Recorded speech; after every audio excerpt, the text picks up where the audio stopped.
Sa tulong ng komunidad, arestado ang isang 37 anyos na lalaki matapos mahulihan ng hindi lisensyadong baril ng mga tauhan ng Caloocan City Police Station. Kalibre 38 na baril at bala nasabat.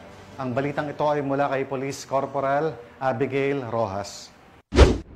Arestado ang isang 37 anyos na lalaki matapos mahulihan ng iligal na baril ng mga operatiba ng Caloocan City Police Station sa Barangay 176A, Bagong Silang, Caloocan City, dakong alas 12:50 ng madaling araw. Base sa tip mula sa isang concerned citizen, agad na rumesponde ang mga tauhan ng Substation 12 ng Caloocan CPS. Nakita ng mga pulis ang hawakan ng baril na nakalitaw sa bewang ng suspect kaya agad itong inaresto. Nakumpiska mula sa kanya ang isang kalibre 38 na revolver na walang serial number at may lamang 2 bala.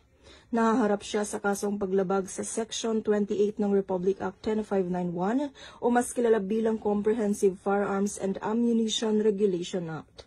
Mula dito sa Metro Manila, ako po ang inyong PNN correspondent, Police Corporal Abigail Rojas, alagad ng batas, tagataguyod ng Balitang Pulis.